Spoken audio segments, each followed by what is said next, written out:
ఏంటి ప్రజలందరికీ కూడా వాళ్ళు ఎలక్షన్ కు ముందు అయితే చంద్రబాబు నాయుడు గారు, పవన్ కళ్యాణ్ గారు, అదే విధంగా బీజేపీ వాళ్ళందరూ కూడా కలిసి ఊరు వాడ అంతా కూడా సూపర్ 6 హామీతో పాటు ఇంకా 143 హామీలను మేము నెరవేరుస్తామని మాట ఇచ్చినారు.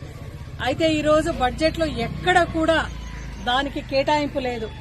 అంటే ఎక్కడ కూడా మేము నెరవేరుస్తాము, ఎప్పటి నుంచి నెరవేరుస్తాం, ఎప్పటి నుంచి ప్రజలకు ఇస్తామని మళ్ళా దానికి ఫండ్స్ కేటాయింపు కూడా లేకపోవడం చాలా బాధాకరంగా ఉంది. బాబు ష్యూరిటీ, బాబు గ్యారంటీ అని చంద్రబాబు నాయుడు గారు ఏదైతే చెప్పినారో అన్ని మోసపూరితమైన గ్యారంటీ అని ప్రజలందరికీ కూడా ఈరోజు తెలిసిపోయింది. ఈరోజు ఆడపిల్లలందరికీ కూడా 1500 ఇస్తామని చెప్పి నిరుద్యోగ భృతి కింద కూడా పిల్లలందరికీ కూడా డబ్బులు ఇస్తామని చెప్పిన ప్రభుత్వం ఇంతవరకు కేటాయించలేదు. మహిళలైతే అక్క చెప్తుండే ఇప్పటికీ కూడా ఇంకా బస్సు రాలేదు మేడం, శివరాత్రికి మేము శ్రీశైలం పోలా ఫ్రీ బస్సులో అయితే ఇంతవరకు అమలు చేయలేదని చెప్తున్నారు. కనీసం బడ్జెట్ లో కూడా మీరు ఎక్కడ కూడా చూపించలేదు, ఎక్కడ కూడా ఫండ్స్ అనేది కేటాయింపు జరగలేదు. 2 హామీలు అది అరకొరక మీరు చేసినారు. గ్యాస్ ఇస్తాను ఉచితంగా అని చెప్పినారు, ఇంతవరకు 1 సిలిండర్ మాత్రమే ఇచ్చినారు. ఇంకా పెన్షన్ చూస్తే ఇక్కడ లోకల్ గా పాలిటిక్స్ అనేది చేసుకుంటూ లోకల్ పాలిటిక్స్ చేస్తూ టీడీపీ నాయకులైతేమి, కూటమి నాయకులైతేమి ప్రతి ఊర్లో కూడా భయభ్రాంతులకు గురి చేసి ఎక్కడైనా మీరు వైఎస్ఆర్ సింపథైజర్స్ అని మనకు తెలియపడితే మీది తీసేస్తామని చెప్పడం చాలా బాధాకరంగా ఉంది. ఈరోజు ఊటుకూరులో కూడా పబ్లిక్ ఇంటరాక్షన్ చేస్తూ వెళ్ళినప్పుడు కూడా ప్రజలందరూ కూడా మనసులో ఉన్న బాధలన్నీ కూడా వెలకెత్తు జగన్మోహన్ రెడ్డి గారు ఉంటే ఎంత మంచిది, ఎంత బాగుండేది అనే మాటను మాట్లాడుతున్నారు. ఈ రోజు కూడా చంద్రబాబు నాయుడు గారు వైఎస్ఆర్సీపీ వాళ్లకు ఎక్కడ కూడా డైరెక్ట్ గా గాని ఇండైరెక్ట్ గాని ఎటువంటి మంచిది చేయకూడదు అని ఆయన చెప్పినాడు. అంటే వైఎస్ఆర్సీపీ వాళ్ళకి ఏదైనా చేస్తే పాముకు పాలు పోసినట్లు అని ఆయన జీడీ నెల్లూరులో మాట్లాడడం చాలా బాధాకరంగా ఉంది. ఇదే మాట జగన్మోహన్ రెడ్డి గారు ఆయన ముఖ్యమంత్రిగా ఉన్నప్పుడు చెప్పింటే ఈ రోజు నిజంగా టీడీపీ పార్టీ అనేది ఉండేదా? ఒక చేతిలోనే ఖచ్చితంగా వైఎస్ఆర్సీపీ క్యాడర్ చూసుకునేవాళ్ళు.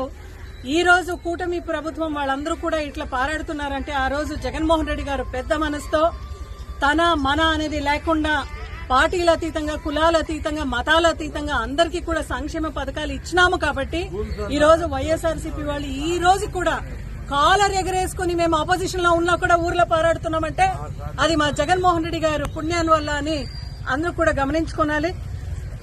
అదేవిధంగా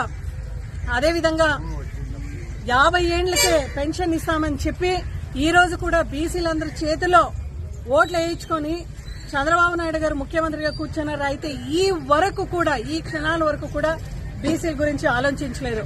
పవన్ కళ్యాణ్ గారికి ఒకటే మాట చెప్తున్నాం. ఈ రోజు ఏదైతే అంటే పవన్ కళ్యాణ్ గారికి బహుశా ఒక ప్లాన్ ఉండొచ్చేమో, 2-3 ఏండ్లు చంద్రబాబు నాయుడు గారు ఏం చెప్పినా ఏం చేసినా కూడా మనం దాన్ని చూసి ఊరికే ఉండి తర్వాత ప్రశ్నించేకి వస్తారనే ఒక ఆలోచన పవన్ కళ్యాణ్ గారు ఉంటే ఈ రోజు ఆయనకు ఒకటే మాట చెప్తున్నాం. దయచేసి ఏదైతే అన్యాయం చేస్తున్నాడో చంద్రబాబు నాయుడు గారు ప్రజలకు మీరు ఇప్పుడే ప్రశ్నించాలి.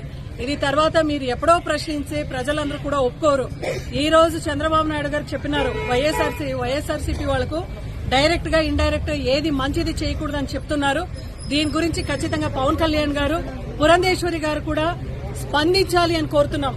ఎక్కడన్నా సంక్షేమ పథకాల్లో గాని, అభివృద్ది విషయంలో గాని, ఏ విషయంలో గాని చంద్రబాబు నాయుడు గారు చెప్పినట్లు వైఎస్ఆర్సీపీ వాళ్ళకి అధికారులు గాని, టీడీపీ నాయకులు, కూటమి నాయకులు ఎక్కడన్నా అన్యాయం చేయడానికి మీరు ప్రయత్నిస్తే ఖచ్చితంగా వైఎస్ఆర్సీపీ పార్టీ మేము రోడ్డుకెక్కి పోరాటం చేస్తాం ప్రజల తరపున అని ఈ రోజు మాటిస్తున్నాం. అదేవిధంగా ప్రజలకు ఇచ్చిన సూపర్ 6 హామీని ఎప్పుడు అమలు చేస్తారు, విత్ క్యాలెండర్, విత్ డేట్ మీరు చెప్పాలి. ఎందుకంటే కోవిడ్ ఉన్న క్లిష్టమైన పరిస్థితిలో కూడా మన జగన్మోహన్ రెడ్డి గారు క్యాలెండర్ తో పాటు సంక్షేమ పథకాలను ఇచ్చి ప్రజలందరినీ కూడా క్లిష్టమైన పరిస్థితిలో ఆ రోజు పోషించినారు.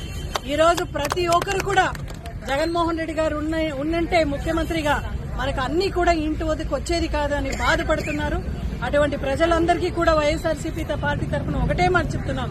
ఖచ్చితంగా ఈ 4 ఏండ్లు ఏదైతే అబద్దాల హామీలు ఇచ్చి వీళ్లు కూర్చున్నారో మేము ప్రజల పక్షాన నిలబడి ప్రజలందరికీ కూడా వాళ్ళు ఎలక్షన్ కు ముందు అయితే చంద్రబాబు నాయుడు గారు, పవన్ కళ్యాణ్ గారు, అదేవిధంగా బీజేపీ వాళ్ళందరూ కూడా కలిసి ఊరు వాడ అంతా కూడా సూపర్ 6 హామీతో పాటు ఇంకా 143 హామీలను మేము నెరవేరుస్తామని మాట ఇచ్చినారు. అయితే ఈరోజు బడ్జెట్ లో ఎక్కడ కూడా దానికి కేటాయింపు లేదు. అంటే ఎక్కడ కూడా మేము నెరవేరుస్తాము, ఎప్పటి నుంచి నెరవేరుస్తాం, ఎప్పటి నుంచి ప్రజలకు ఇస్తామని మళ్ళా దానికి ఫండ్స్ కేటాయింపు కూడా లేకపోవడం చాలా బాధాకరంగా ఉంది.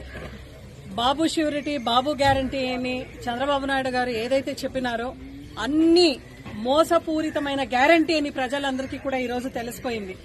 ఈరోజు ఆడపిల్లలందరికీ కూడా 1500 ఇస్తామని చెప్పి నిరుద్యోగ భృతి కింద కూడా పిల్లలందరికీ కూడా డబ్బులు ఇస్తామని చెప్పిన ప్రభుత్వం ఇంతవరకు కేటాయించలేదు.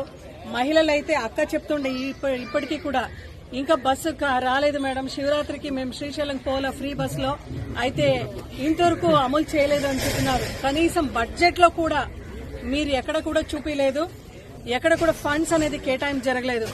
2 హామీలు అది అరకొరక మీరు చేసినారు. గ్యాస్ ఇస్తాను ఉచితంగా అని చెప్పినారు, ఇంతవరకు 1 సిలిండర్ మాత్రమే ఇచ్చినారు. ఇంకా పెన్షన్ చూస్తే ఇక్కడ లోకల్ గా పాలిటిక్స్ అనేది చేసుకుంటూ లోకల్ పాలిటిక్స్ చేస్తూ టీడీపీ నాయకులైతేమి, కూటమి నాయకులైతేమి ప్రతి ఊర్లో కూడా భయభ్రాంతులకు గురి చేసి ఎక్కడైనా మీరు వైఎస్ఆర్ సింపథైజర్స్ అని మనకు తెలియపడితే మీది తీసేస్తామని చెప్పడం చాలా బాధాకరంగా ఉంది. ఈరోజు ఊటుకూరులో కూడా పబ్లిక్ ఇంటరాక్షన్ చేస్తూ వెళ్ళినప్పుడు కూడా ప్రజలందరూ కూడా మనసులో ఉన్న బాధలన్నీ కూడా వెలగెత్తు జగన్మోహన్ రెడ్డి గారు ఉంటే ఎంత మంచిది, ఎంత బాగుండేది అనే మాటను మాట్లాడుతున్నారు. ఈ రోజు కూడా చంద్రబాబు నాయుడు గారు వైఎస్ఆర్సీపీ వాళ్లకు ఎక్కడ కూడా డైరెక్ట్ గా గానీ ఇండైరెక్ట్ గానీ ఎటువంటి మంచిది చేయకూడదు అని ఆయన చెప్పినాడు. అంటే వైఎస్ఆర్సీపీ వాళ్ళకి ఏదైనా చేస్తే పాముకు పాలు పోసినట్లు అని ఆయన జీడీ నెల్లూరులో మాట్లాడడం చాలా బాధాకరంగా ఉంది. ఇదే మాట జగన్మోహన్ రెడ్డి గారు ఆయన ముఖ్యమంత్రిగా ఉన్నప్పుడు చెప్పింటే ఈ రోజు నిజంగా టీడీపీ పార్టీ అనేది ఉండేదా? ఒక చేతిలోనే ఖచ్చితంగా వైఎస్ఆర్సీపీ క్యాడర్ చూసుకునేవాళ్ళు. ఈ రోజు కూటమి ప్రభుత్వం వాళ్ళందరూ కూడా ఇట్లా పారాడుతున్నారంటే ఆ రోజు జగన్మోహన్ రెడ్డి గారు పెద్ద మనసుతో తన మన అనేది లేకుండా పార్టీల అతీతంగా, కులాల అతీతంగా, మతాల అతీతంగా అందరికీ కూడా సంక్షేమ పథకాలు ఇచ్చినాము కాబట్టి ఈ రోజు వైఎస్ఆర్సీపీ వాళ్ళు ఈ రోజు కూడా కాలర్ ఎగరేసుకుని మేము ఆపోజిషన్ లో ఉన్నా కూడా ఊర్లో పోరాడుతున్నామంటే అది మా జగన్మోహన్ రెడ్డి గారు పుణ్యాన్ని వల్ల అని అందరూ కూడా గమనించుకోవాలి. అదేవిధంగా 50 ఏళ్లకే పెన్షన్ ఇస్తామని చెప్పి ఈ రోజు కూడా బీసీలందరి చేతిలో ఓట్లు వేయించుకొని చంద్రబాబు నాయుడు గారు ముఖ్యమంత్రిగా కూర్చున్నారు. అయితే ఈ క్షణాల వరకు కూడా బీసీల గురించి ఆలోచించలేదు. పవన్ కళ్యాణ్ గారికి ఒకటే మాట చెప్తున్నాం, ఈ రోజు ఏదైతే అంటే పవన్ కళ్యాణ్ గారికి బహుశా ఒక ప్లాన్ ఉండొచ్చేమో, 2-3 ఏండ్లు చంద్రబాబు